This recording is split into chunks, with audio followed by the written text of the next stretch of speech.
คอมเมนต์มาไลน์เนาะอันนี้เฮาสิมาว่าเรื่องรถนี่เนาะมีมินมาไลน์ว่ากันค่อยซื้อไปนี่ทนบ่อ้าย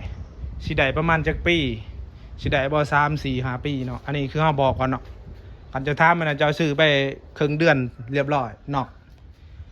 เพราะว่าเจ้าบ่เข้าใจเรื่องใส่รถเนาะกันจะถามมันนั้นคือเจ้าบ่เข้าใจเรื่องใส่รถเนาะคำว่ารถนี่มันสิดีบ่ดีมันสิทนบ่ทนมันขึ้นอยู่กับคนใส่เนาะหรือว่าอยู่กับคนหรือว่าขึ้นกับคนขับคนใส่เนาะสำหรับรถนี่สิดีสำได้กะยาเนาะอันนี้เฮามาบอกก่อนเนาะ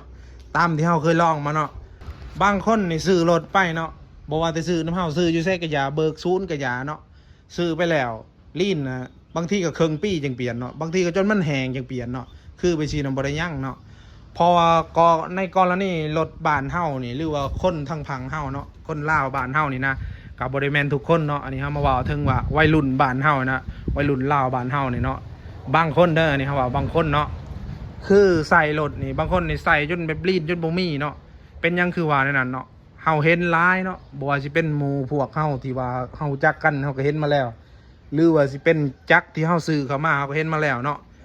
ในกรณีที่ว่าจักที่เฮาซื้อเข้ามาบางทีก็จนแบบลีนแหงบางทีก็จน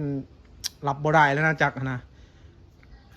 นี่แหละเฮามาอธิบายเนาะคือรถนี่สิให้ดีให้ทนเนาะอยู่ที่กับคนใส่เนาะดุเปลี่ยนลีนมันดูเปลี่ยนลีนเลยก็เฮาจักในการขับขี่เนาะบางคนก็รอหน่อยแบบนี้เนาะ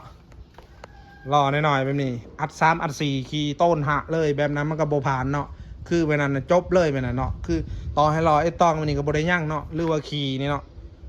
รอหน่อยเจ้าอัด3อัด4ต้นคุ้มแบบคุ้มทำได้ก็ขี่ต้นไปเลยแบบสิเฮ็ดคือรถวิบากมันเป็นไปบ่ได้เนาะต่อให้รอดีทำได้ก็อย่ามุนคือเก่าเนาะอันนี้เฮามาบอกเนาะบางคนก็ยังบ่เข้าใจเนาะบางคนก็เข้าใจแล้วเนาะคือรถแต่งจังซี่แล้วนี่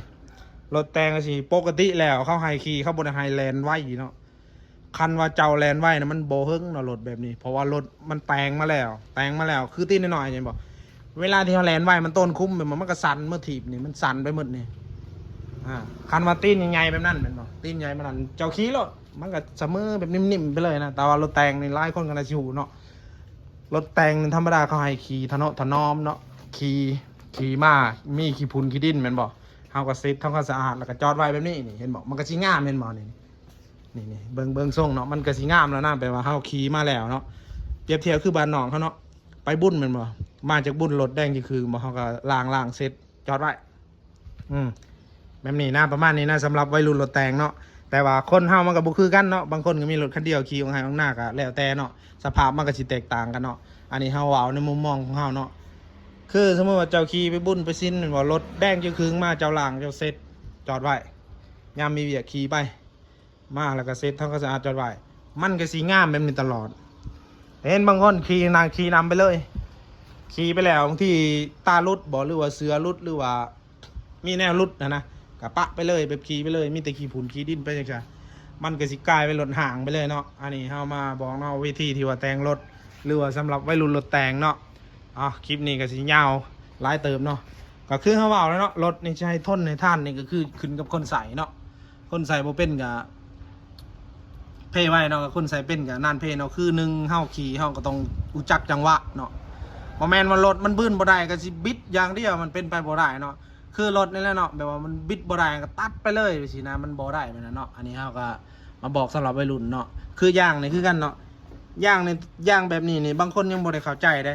ว่าง่ายๆถ้าย่างลายไฟนี่คือเฮาได้ใส่มาแต่สมัยยุคกัน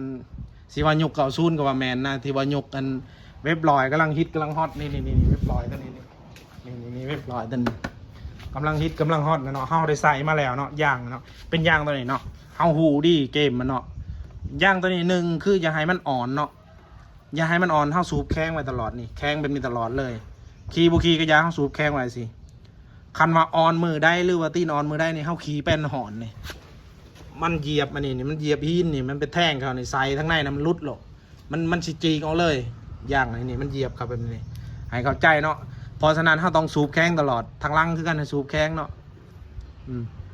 คันแม่นมันสิทนเนาะเฮิงมันจังสิหัวเนาะคันว่าเจ้าสูบย่างอ่อนนี่เจ้าขี่ไปใกล้นี่ตีนมันห่อนนี่มันหัวโลดใส่ทางในมันห่อนแล้วมันสิจีกเนาะอันนี้ให้เข้าใจเนาะตามที่เราใส่มาเฮิงเลยสำหรับย่างลายไฟเนาะโอเคเนาะวัยรุ่นเนาะ เอาคลิปนี้ก็สิมีประมาณนี้เนาะเอาถ้าเบิ่งคลิปแล้วก็คลิปนี้มีประโยชน์มีความคิดยังไงก็ลองเมนมาไต่วิดีโอได้เนาะหรือว่าคันคลิปนี้มีประโยชน์ก็ฝากกดไลค์กดแชร์สร้างจันน้ำเนาะโอเคเนาะตามนี้เนาะวัยรุ่นเนาะ